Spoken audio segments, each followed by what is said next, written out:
Good afternoon, everyone. My name is Denis Simon, and I'm a professor here at the Kenan-Flagler Business School at the University of North Carolina, Chapel Hill. And it's my great pleasure to welcome you to this webinar. What are U.S. companies really thinking about doing business in China? This is a very timely subject, and we could have had no better person to talk to us than Craig Allen. Craig is currently the president of the U.S. China Business Council, and he's had a really illustrious career that began all the way back in 1985 at the U.S. Department of Commerce in the International Trade Administration. He served in the American Institute in Taiwan, where he was the director of the American Trade Center. He's also been the commercial attaché in the U.S. Embassy in Tokyo, and he spent time as well in Beijing as part of the commercial section as a senior commercial officer, and eventually was promoted to the rank of minister counselor in the senior foreign service.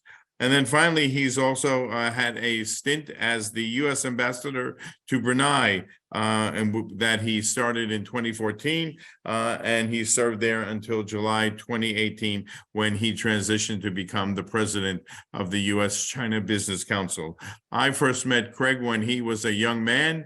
Of course, I was a young man too, when he actually interned for me at the Office of Technology Assessment in the U.S. Congress, and we got to know each other way back when. So Craig is going to talk to us about 30 minutes about what U.S. companies are really thinking. I'll talk to him with some questions for about 10-15 minutes, and then we'll open it up to audience participation. If you have a question, please use the Q&A function, and we'll try to get to as many questions as possible.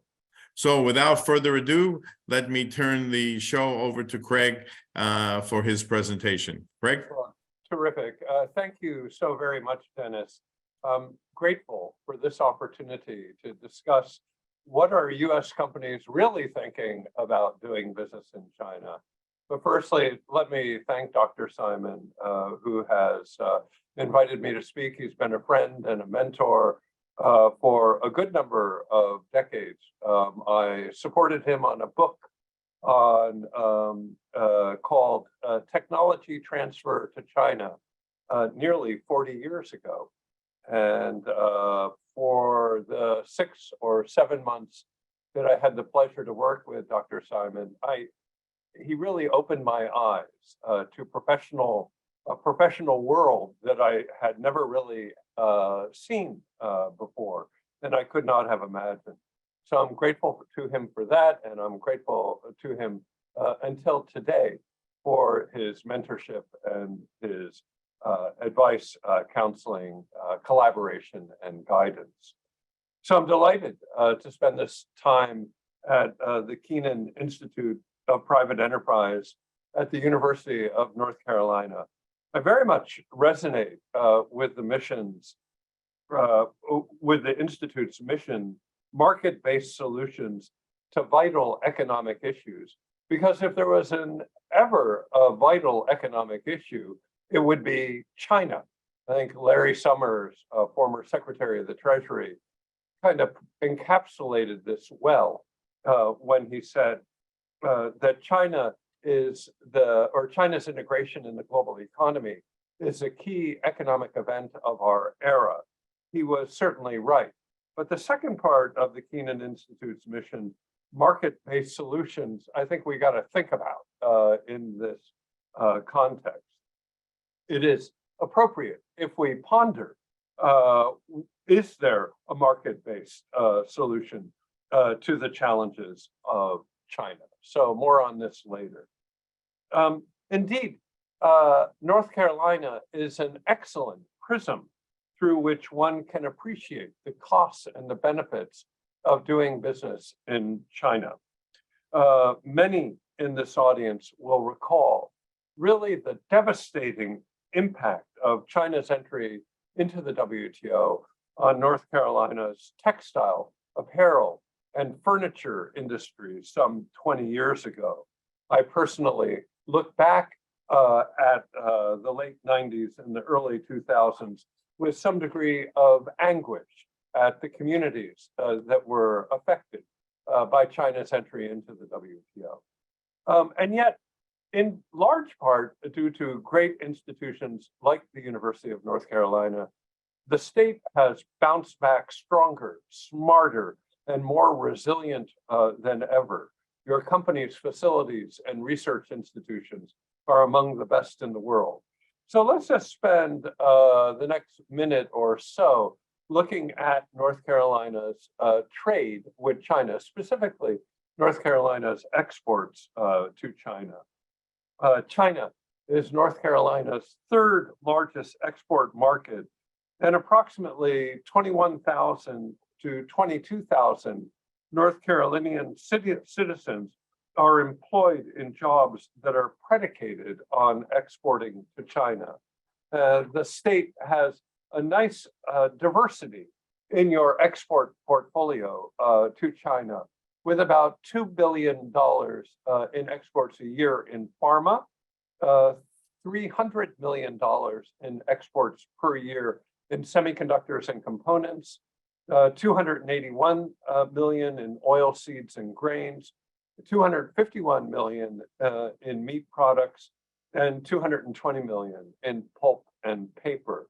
North Carolina is also a big services exporter to China, approximately 262 billion annually every year from China in royalties and patents or copyrights owned by North Carolina, some 230 million in financial services, and about 214 million annually from Chinese students studying in your great academic institutions.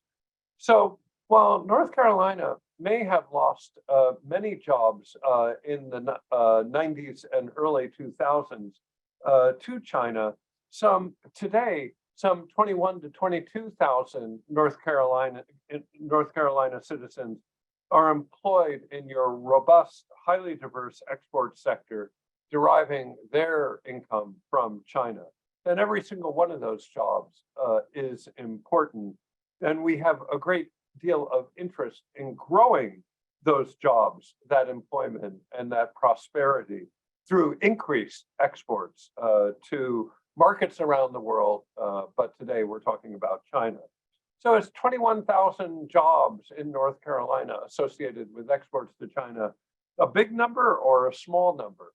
I think it should be bigger. But should the state of North Carolina pursue investment from China in the state? These are not easy questions, and I suspect that there is no one right answer. So Dennis, with your permission, I will share my screen, and I am going to talk about how U.S. companies really think about their business in China. So just, let me try and move this. Okay, just one word about U.S. CBC. We've been around for 50 years, since Nixon went to China. We have some 280 members, 100% American, not one Chinese company. Very good board of directors, and our core competency is that we talk to both governments. So let me talk about some of the tensions.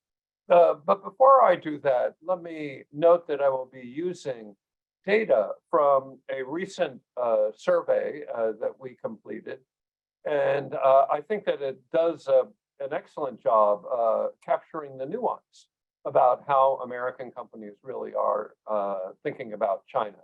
So these are, we have about 120 respondents, equally services and manufacturing.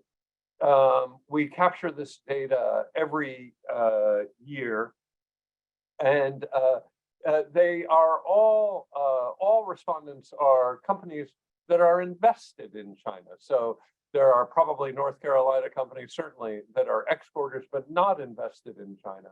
And their views might not be accurately captured here.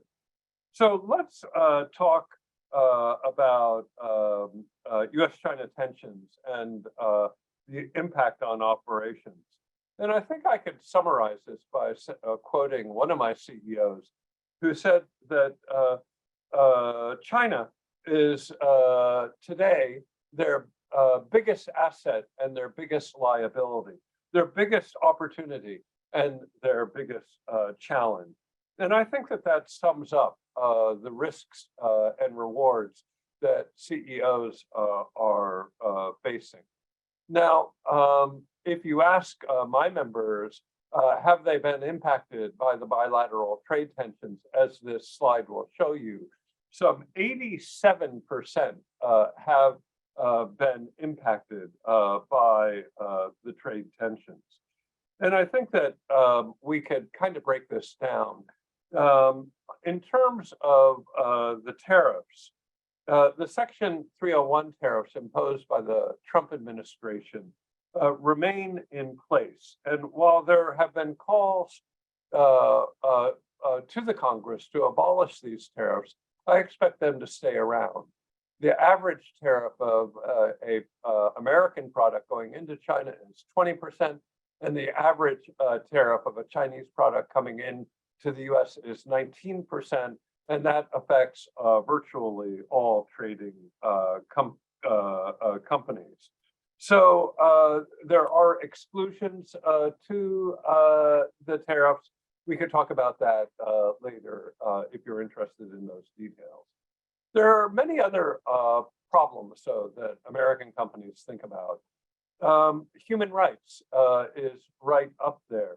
In response to human rights concerns over China's treatment of ethnic minorities in Xinjiang, the US has imposed a determination of genocide, and Congress has passed an import ban on all goods with a nexus to China's largest province.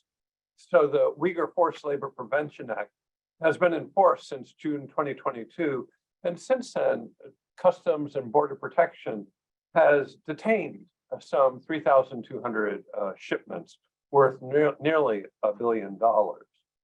Another important, but at this level, generic impediment to trade between the United States and China is concern about national security and with specific reference to technology. Technology is increasingly becoming used in dual use nature, and China has a civil military fusion program to leverage commercial technologies for military development. And this has led to intensified export controls, as well as efforts to beef up inbound investment, that is through the Committee on Foreign Investment in the United States, or CFIUS. And the Treasury is also now working on a mechanism to screen outbound investments from the US to China in technology concerns. In other words, outbound capital controls. Again, I'm happy to discuss that during our dialogue. And then also giving color to this 87% who are worried about US-China relations, I should note that China has imposed countermeasures on a good number of the measures that the US has taken. And the Chinese government would refer to this as bolstering their own technology self-reliance in strategic industries with a goal of reducing reliance on foreign technologies. And this involves a lot of state support, such as subsidies, government guidance funds, low interest loans, free land, tax benefits and whatnot to Chinese companies. But it also involves kind of restricting access by foreign companies into the China market where in areas that the Chinese government has deemed to be essential. So China has made it clear that it wishes to upgrade its manufacturing, advanced manufacturing, and in my view anyway, this creates an unlevel playing field upon which at least 87% of our members are concerned. So let's drill down a little bit. Why exactly are American companies concerned? Well, I think that this graph gives you quite a bit of granularity. Lost sales at 45%. I would say, and I'm going to you have the data in front of you, and I'm just going to generalize that data. 1/3 of companies are concerned about impacts of nationalism on consumer decisions. There's also reputational concerns. With a new China Select Committee in the U.S. House of Representatives, American companies are concerned about the optics of doing business in China. There's also increased regulatory scrutiny, and companies are concerned that particularly if there may be a geopolitical crisis, say if China were to support Russia with arms in Ukraine, or perhaps yet more uncertainty in Taiwan, that they would be under their exports or their investments would fall under additional sanctions. So I do think that American companies are all concerned about what you could say would be black swan events, which look like they're getting closer and closer. And again, I would put any kinetic activity over Taiwan and additional Chinese support for Russia in that category. We know that were China to provide arms to Russia, that the United States government, and I dare say the European governments, would follow with sanctions that would almost certainly impact American companies doing business in China. So this graph, I think, gives you a very useful kind of list of priority concerns by my members. Let me go on. Here we go.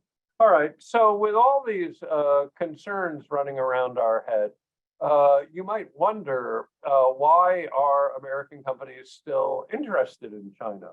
Well, it's because of economic growth.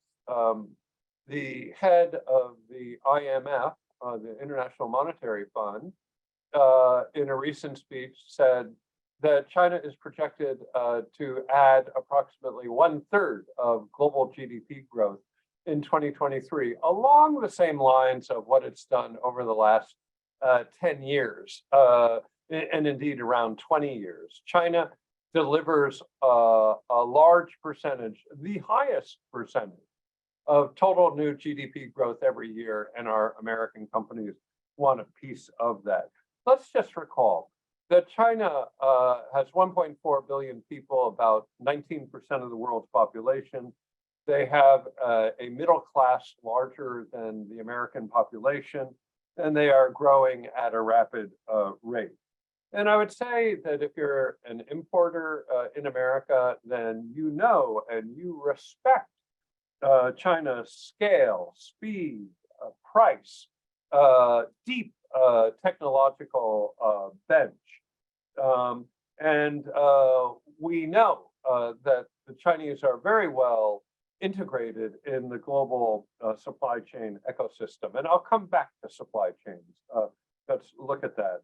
And I think that we have a post-COVID bounce back now that's actually pretty profound, and we expect to continue for some time. So why are American companies interested in China? Well, simple. That's where the growth is.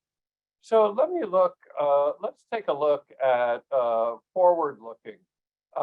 And so I just want to be clear here about this sample, the sample size that we're looking at, about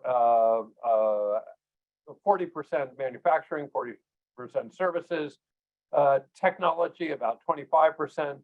And so that's what we're talking about here. Okay. So the company, are your companies profitable in China? So I think that many would be surprised that 89% of our companies are profitable in China.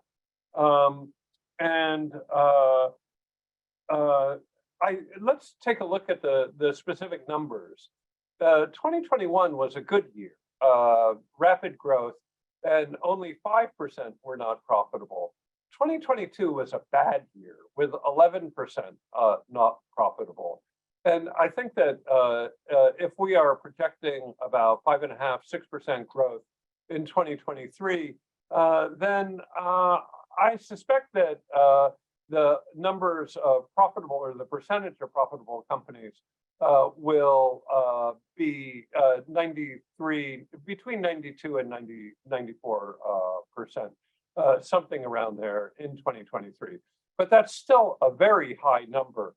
And of course, within those averages, there are some huge winners, and of course, some companies who have lost significant amounts of money as well. So let's go on and look at this from a 5-year perspective.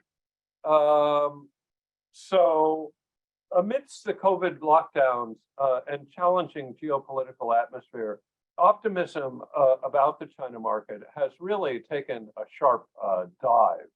And I would say that COVID had a lot to do with this. And the fact is that many of my companies were disappointed and frustrated at how the Chinese government managed COVID. Companies expressing an optimistic 5-year outlook have fallen by 18% to a low of 51%. That's here, right? And that is down from nearly 90% a decade ago. So that is a sharp fall in optimism. And asked what issues are driving this decline in optimism, the largest number, 73%, said it is geopolitics. But it's more complicated than that, and we need to drill down further than that. So let me go to the next slide here.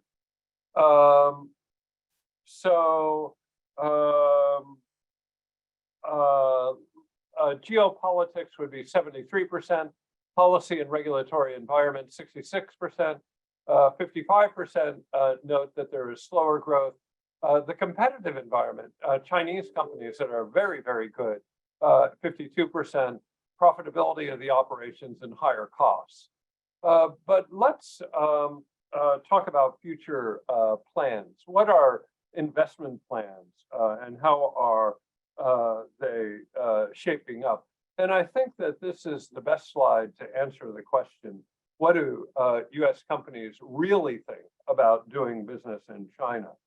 Perhaps unsurprisingly, we see growing pessimism reflected in investment planning and future resource commitment. About a quarter of respondents say that they plan to accelerate their resource commitment in the China market next year, and that is only half the population of 5 years ago. And I think we could kind of note parenthetically that those who plan to accelerate are mostly in China for China, or are in China and are exporting to other countries in Asia. But the majority of respondents, you'll see here, the 62%, are in a wait and see mode. However, choosing to wait out the uncertainty surrounding the COVID policies and bilateral tensions. Now, we saw a similar reaction from companies at the beginning of the COVID-19 pandemic, followed by a bounce back. And so will this bounce back? Will that 62% shrink? I expect it will, but I suspect that some companies will cut some of their investment plans as well. So as an indicator of whether or not companies are likely to make future investments in China, it's useful to look at the level of the priority that companies give to China. So, you only have so many investment dollars. Where does China stand in that priority mix?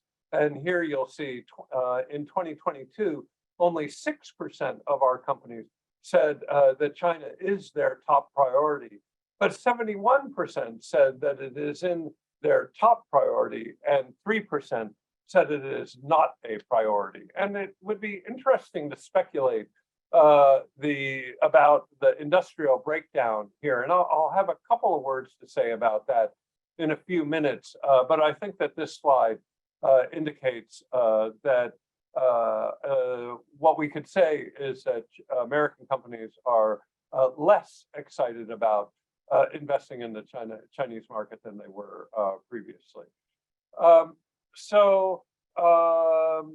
I think that if you ask the question, why are they there? That 83% say that they're there to access or serve the China market. They are in China for China. They're there because China has a larger middle-class population than the entire population of the United States. 28% of our companies say that they're in China to export mostly to Asia, Japan, Taiwan, Korea, Southeast Asia. And 24% are saying that they're trying to localize their supply chain in China due to risks of exporting from the US to China. And 23% of our companies use China as an export platform to the United States. So let's go on to the, I just have a couple more slides. Let's look at supply chain briefly. I wanted to note that our companies really do appreciate speed, quantity, quality, and the cost of manufacturing in China.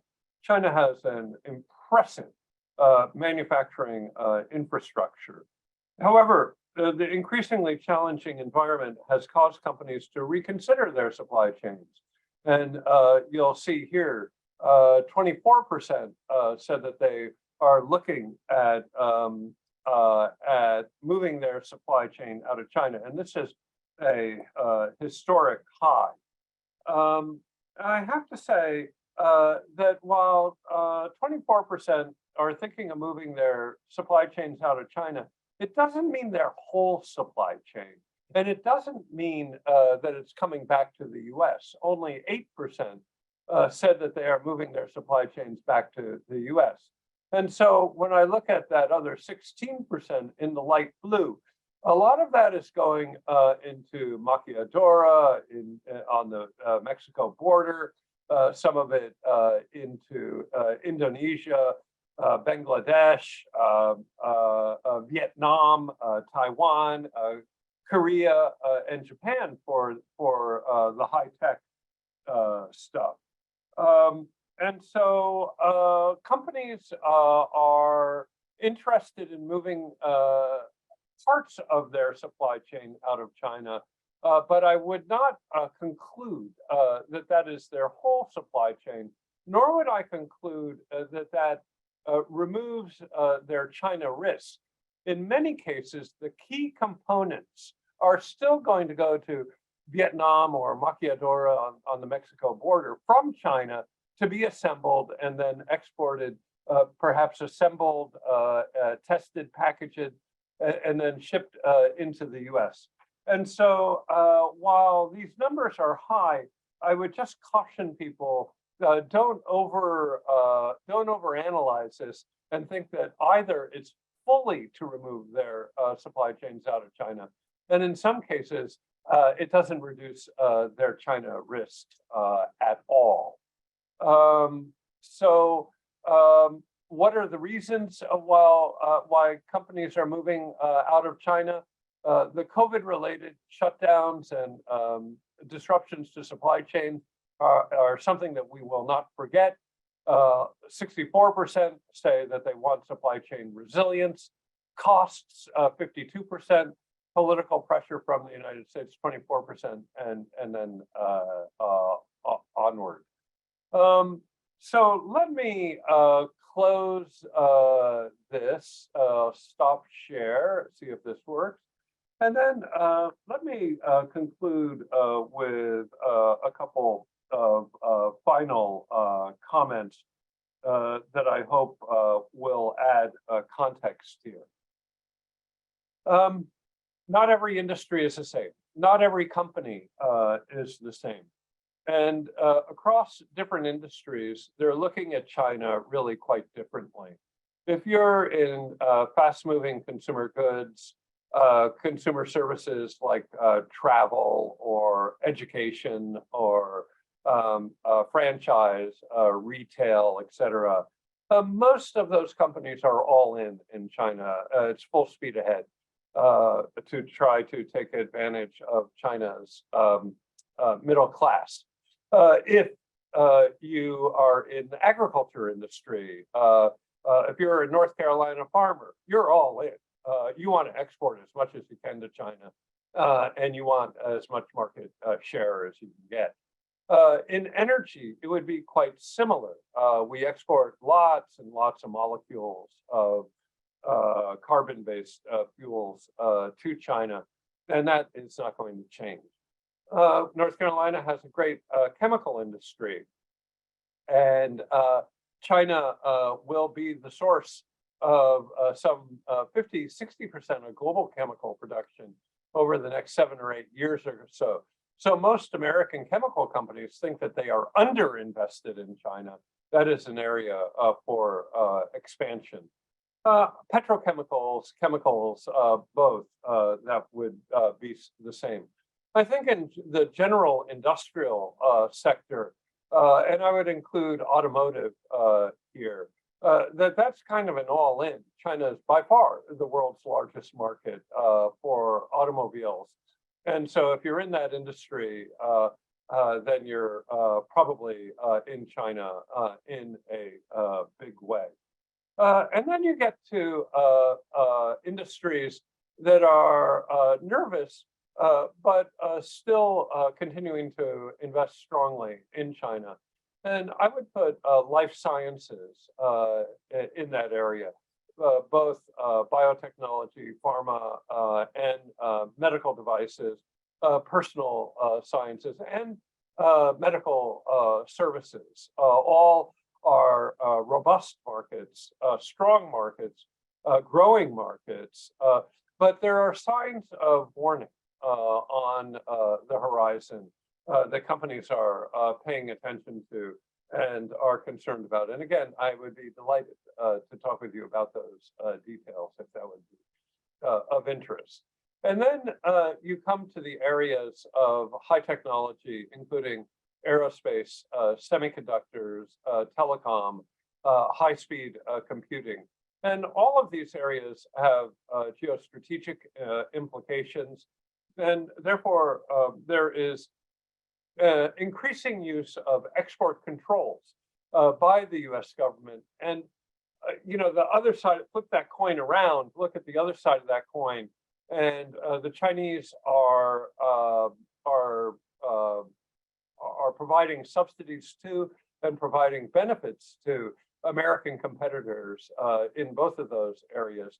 And certainly American companies don't wish to help to support their Chinese domestic competitors.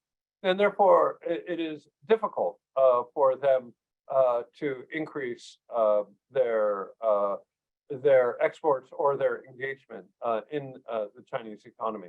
And as I noted earlier, the Secretary of the Treasury in a speech just on Thursday noted that investment controls are coming. We should expect them in the near future. And that would almost certainly be targeted at areas of dual use civil military industries. So let me close with a couple of quotes that just show the complexity of this situation. And both sets of quotes that I would like to take are from last week. On Thursday of last week, Secretary Janet Yellen gave a very, what I thought, good and conciliatory speech to China. And she noted a number of things that the United States China Business Council would very much agree with, that export controls should be used only for national security purposes, that they are not used as a protectionist tool, that healthy economic relations with China fosters growth and innovation with both countries. And I think that that's something that we would very much resonate with, even in high technology sectors that are not of strategic importance. For example, curing cancer would be a very good example. And I think also Janet Yellen said that, quote, tackling global economic problems advances the interests of both countries. We would agree with that entirely. And you could look at climate change or fentanyl coming into the United States, or any number of other issues. And the United States and China have to work together. So we really applaud Secretary Yellen for a very good speech to the Johns Hopkins University on Thursday of last week. Now, the day after that, State Counselor and Foreign Minister, former U.S. Chinese Ambassador to the U.S. Jingang spoke to the Lanting Forum in Shanghai. And his message was quite in contrast to that of Janet Yellen.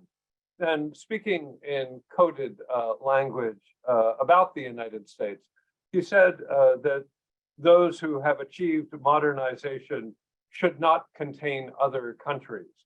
And also in coded language, he said China opposes attempts to create ideological confrontation and a new Cold War. And finally, that China opposes attempts to build walls, decoupling and severing supply chains. So while the Secretary of the Treasury gave what I thought was a very forward-leaning speech with an olive branch, literally 14 hours later, the State Counselor and Minister of Foreign Affairs gave a speech that had some pretty barbed criticisms of the United States. Now, it's uncertain to me whether or not Jingang had time to review the Secretary's comments and whether or not he would have changed the tenor of his comments had he seen that olive branch offered to him. But I think that these two sets of comments really put into stark relief. On the political side, the U.S.-China relationship, geopolitical, and diplomatic side, the U.S. relationship with China is extremely tense, and I suspect that we should expect that to remain so. On the economic side, there's plenty of room for growth, but companies are looking over their shoulder on their right, looking over at their shoulder on their left, turning around, looking behind them, because they know that doing business in a geopolitically fraught political environment is highly risky, and they're only going to do that business if the rewards justify taking that risk. The risks are up, and the rewards are uncertain. And that, I hope, Dennis, adequately describes where we are in this very complex relationship. So let me pause there, Dennis, and with my thanks. Okay, wonderful. You did exactly what I asked you, and I really appreciate that. Just perfect on target and really giving us a lot to think about.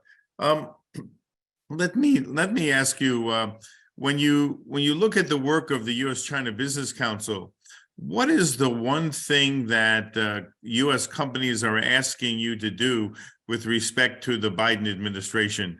You're not a super duper lobby group, but you represent the interests of American companies. What's the one thing that they would like to see changed in terms of the current state of affairs in Washington that would help them get better clarity about the future of U.S.-China business relations?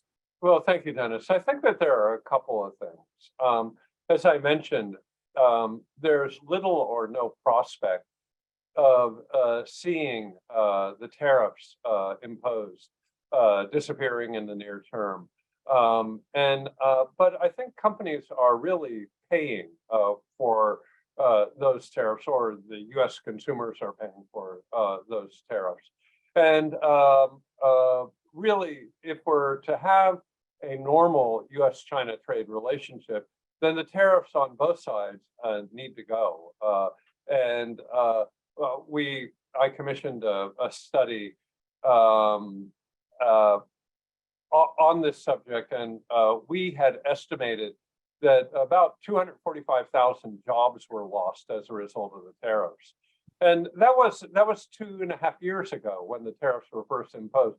And I'd have to say that hopefully all of those people have been reemployed and that redeployed. And but nonetheless, the tariffs are a drag on productivity and a drag on profits and a cause of the inflation that we're suffering through right now. And let's just recall that a German competitor to an American manufacturer could import whatever he wanted to from China and sell that product in the United States because it's effectively a German product. But an American competitor to the German can import those same products and therefore compete at a price disadvantage. And nowhere is that more clear than steel and aluminum. I'll pause there. But the other thing that American companies really deserve is clear guidance on what is possible and what is not possible. And it's very difficult and we could take the semiconductor industry as an example, to understand what exactly is the guidance, what will be allowed, at what level, and when not. As a former diplomat and public servant, I think that the U.S. government owes it to its citizens to be clear about what's the law. But many of these issues are intensely technical. And one attorney might answer yes, another attorney might answer no, and that should not be that complex. I think that the third thing, and I'll stop with this, is that the Biden administration has been relatively, has had a very cautious overall trade policy around the world. We're not offering market access or demanding market access from any of our trading partners. Rather, we have kind of, well, everything's okay. We're going to keep our tariffs up. And this is a trade policy that is crafted very much in favor of unionized labor in the United States. And while we have no problem with that, with unionized labor at all, what I would say is that 96% of the world's population is not American. And if we should have a more aggressive commercial diplomacy, export promotion, and overall engagement policy with all major trading partners around the world, and that the Biden administration would do well to focus on supporting American farmers, workers, and ranchers in terms of their exports around the world. And right now, I think that that's a bit of a gap that has not been filled. So right. I think that those are some of the things that we would look at from the administration. Great. Last week, we had some interesting news. We saw Tim Cook get on an airplane and fly to India with great fanfare. A lot of PR. He visited a couple of big corporate heads, Tata Group, etc., and he visited the senior Indian government officials. And obviously, they opened up their first retail operation. But of course, everyone is really asking the question is, how much of Apple is going to move from China to India, or some piece of its supply chain. And I know you can't discuss, specifics of any one company, but how big a deal is that, in terms of the context of these supply chain questions? Because I think everyone, there's a lot of talk, and as everyone says, where there's smoke, there's fire. But it's a big deal to move significant parts of the supply chain. You've been in this game as long as I, and it's taken 30 plus years for many companies to build up a reliable relationship with Chinese suppliers. And they've done so, and it's gone pretty well, actually, after a lot of bumps.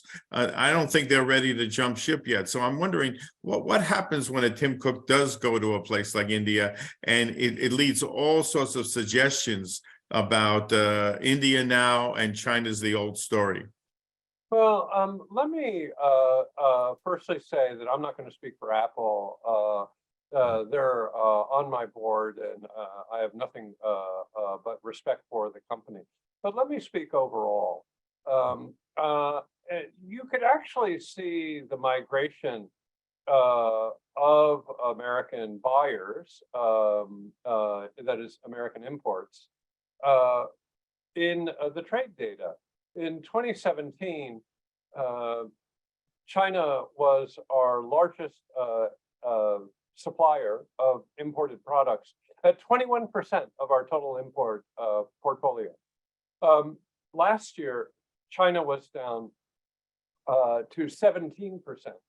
So China's share of our total imports was down by 4 percentage points. And that's very significant. I have to put a caveat on that and say that is relative, right? China's relative share is down, but China's total exports to the United States are up, right. Even though the relative share is down. And I think that to add yet more complexity, many of really some of the most difficult manufacturing processes at scale are done in China. Some of them are only done in China. And therefore, even for imports coming in from India, those imports, let's just be clear, are made up of thousands of sub-assemblies. And of those thousands of sub-assemblies, the number of sub-assemblies from China is probably increasing, even though the product is really exported as a product of India. China's share in that product, and I'm not speaking of any particular company here, is maintaining its own or perhaps even increasing. And so it is very difficult to move these product out of China. Let's take a really simple example of something that Americans know well: Christmas tree lights, a low-tech product. When the Trump tariffs were imposed, before the Trump tariffs were imposed, nearly all American Christmas lights came out of China. And then in the blink of an eye, because of 25% tariffs, nearly 80% were coming out of Cambodia, Laos, or Vietnam. And it makes you scratch your head. Are they really being made in Cambodia, Laos, and Vietnam? Or perhaps wiring and lights are sent separately and they're assembled in Vietnam? Perhaps they're just packaged in Vietnam? Or perhaps they're just shipped straight through from China to Vietnam. And I use that very simple example because I think it demonstrates the complexity of moving supply chain out of China. China has a deep base, and Dennis, a lot of your work has really been instrumental for me at understanding this. But according to different estimates, and you're the world expert on this, but China's producing 4 times as many STEM workers as the United States. China's manufacturing capabilities, investments are significantly higher than the United States. China has got a labor pool that can scale up and do scale better than anybody. So if you're producing for a global market and you need a fast prototype, you need the machine tools like by tomorrow, and you need a couple of tens or even hundreds of thousands of workers, where are you going to go? It would be hard to do that in North Carolina, but you could do it in Shenzhen pretty easy. And so that's where people are going to go. So I think that companies are going to move. As noted in the earlier slide, 24% of our members are moving some part of their supply chains out of China. But as I said, be careful with that number, because it doesn't mean the whole supply chain. And it doesn't mean our dependencies on China are less than they were before. Even if you're importing that product from Japan, the critical subassemblies might still be coming from China. So this isn't a supply chain, it's a supply network. And China maintains a very, very important nodal part of that global supply network. Right. No, I think that that's really important.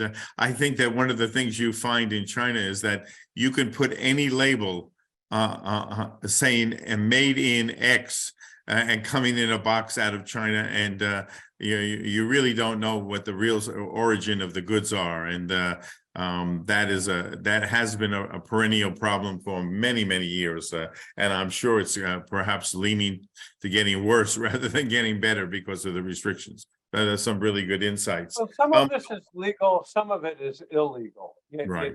And I want to make that distinction.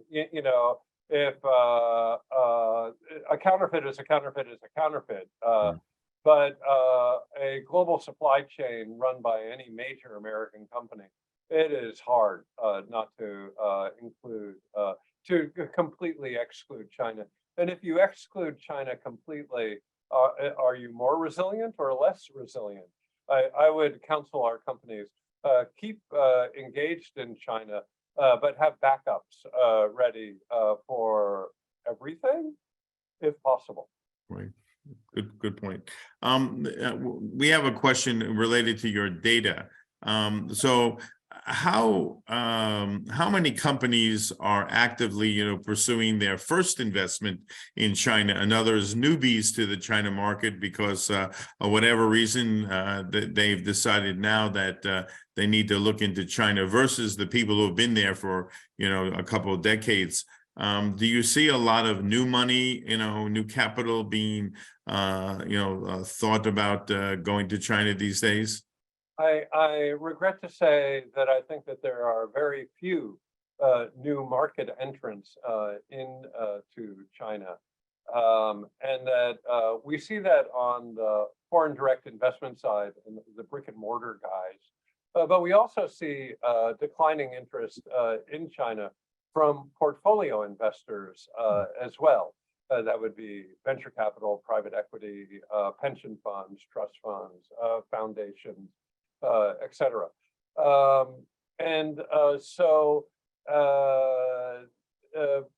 And that downward trend probably started during the Trump administration, and it is probably continued on a pretty downward trajectory since then. Now, there are some exceptions,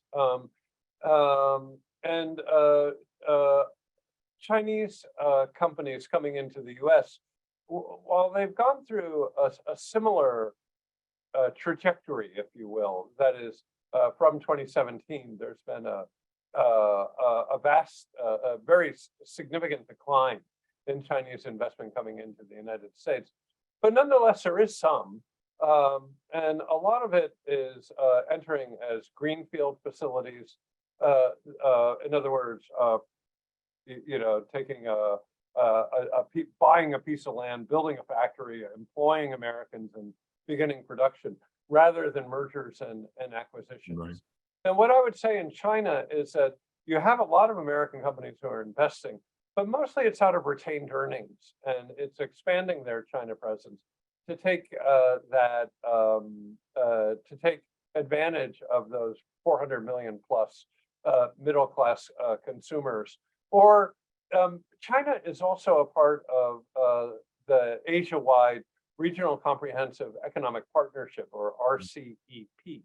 And that's a free trade area, including Japan, Korea, China, New Zealand, Australia, and ASEAN. And so if you previously had a factory, say, in more expensive Japan, but Japan and China are moving into a joint venture agreement, it may make sense to move that factory to China and then export from China back to Japan. So American companies might not be departing China, but they're constantly reevaluating their opportunities. There is quite a bit of mergers and acquisition activity, both in China and in the U.S. cross-border. And while that's slowed, and it's much less dramatic, if you will. Previously, a Chinese company owned the Waldorf Astoria on the south side of Central Park in New York. And that sort of trophy investment would no longer make much sense. Right. But owning 10% of this, or 15% of that, does make sense. And there's a lot of money in China. China's current account surplus is rising, and therefore there's a tremendous amount of investment monies that are looking for a way out of China. And a lot of that money would love to come to the US if they could figure out a legal way to do it. And indeed, I think it offers your state government some interesting opportunities. Do you wish to accept Chinese investment? And if so, under what parameters, what industries, how would that come in? And would the state, would the citizens of North Carolina want to support that with economic incentives? And I think that those are intensely political subjects, but not unimportant or irrelevant to your economic future. Right. Let me go back to your comments you made about semiconductors, because obviously that's one of the biggest areas of contention, and a lot of discussion about whether U.S. policy is right-headed or wrong-headed, etc. But the thing that makes that issue so complicated is that there are other countries involved. South Korea, Japan, the Netherlands, just to take three in particular. How is U.S. policy affecting those relationships that A, exist between those countries and China, and B, exist between the U.S. and those countries, in terms of our sort of strong-arming some of these countries into taking positions that they might otherwise not have taken on their own? Yeah, thank you. Indeed, this is a complicated subject. The United States has imposed very far-reaching sanctions and export controls across the high-speed computing and advanced semiconductor industry. And I think that many Americans would find that entirely appropriate, given the importance of advanced semiconductors in defense, in the defense trade. But as you note, many of these products are made not only by American companies, but some by Dutch, Japanese, Korean, and Taiwanese companies. And so it doesn't make any sense from a national security perspective. If you dam half the river, the water doesn't stop flowing. You got to dam the whole river, and then you have a opportunity here. So we have, at least nominally, achieved the agreement of the Dutch government, the Japanese government, and the Taiwan government to not export very specific types of equipment to China that would aid their advanced semiconductor manufacturing capabilities. But I myself, and I think that took a lot of stress. The relationship, particularly with the Japanese and the Dutch, Taiwan is a little bit different, were strained because this is not a natural thing for them to do. They would not otherwise do this. But they did it at our request, at our demand. And I would say that we used moral suasion as an important part of that argument. But in addition to that carrot out there, they know that there's also a stick. And that stick is the foreign direct product rule. So that for any of these companies have a significant amount of American componentry or software in it.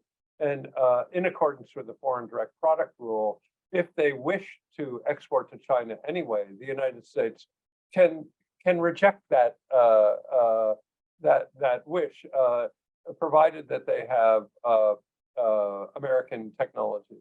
And so, and they all have American technology in them.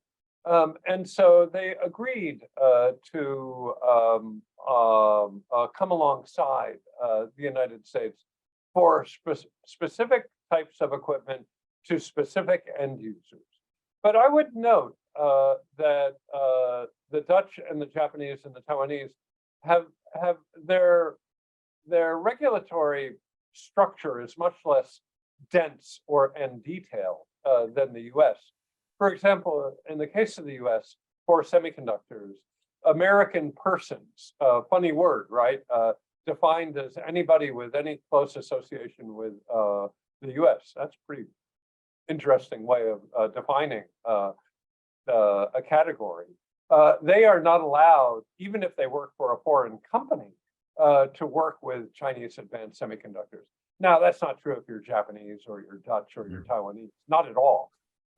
And so I think that it remains to be seen what impact this will have, if any, on China's semiconductor manufacturing capabilities. I'm sure it will have some, but will it set them back a year, 5 years? Will they never be able to catch up? Well, history will tell. And right now, I'm certainly not smart enough to know the answer to that question. Okay. You mentioned also biotech, life sciences, pharma. There are rumors circulating that they are the next areas to come under some kind of controls, tighter controls, whether that's in terms of outward foreign investment by the U.S. or tech transfer or whatever. Why do you think that the attention now is going to include these sectors? What about them is concerning? Semiconductors is pretty clear, you know, but the life sciences, biopharma area seems to be a stretch for some in terms of why the U.S. government needs to impose controls in these areas. Well, I agree with you completely. While recognizing that germ warfare or biological warfare is a real thing, and certainly we would not wish to aid any adversary or potential adversary, and I would argue even a friend in germ warfare capabilities. But that said, there have in recent export control measures been a number of cases that are very close to this area that have been included for foreign policy reasons. For example, a company by the name of BJI, a Chinese company, was sanctioned allegedly for human rights abuses associated with analyzing the genomes of Uyghurs or people from Xinjiang. And so that would be an export control, not really for a national security purpose, but rather for a human rights purpose, which is certainly permitted under the law. I think, though, when we talk about life sciences, we need to be very careful not to use national security as a screen for what is really protectionism. Now, I have to pause one moment and note categorically that life sciences are one of the Made in China 2025 industries, and that the Chinese are putting an enormous amount of subsidies money and protectionist stimulus of many different types, not only financial, into that industry. And so does that give us a legitimate right to impose national security concerns on that industry? And if so, how would that affect American interests there? And how would that affect, for example, the ability of our scientists, engineers, and doctors to jointly do research to, for example, cure cancer or other types of problems? So these are all hideously complex issues, and ones that just demonstrate the kind of synergistic, intertwined, and difficult to disconnect relations between the United States and China in the high-tech sectors. And no problem is more intertwined, difficult, and complex than life sciences. Okay, we have a question from our audience about reshoring. How extensive is reshoring likely to be?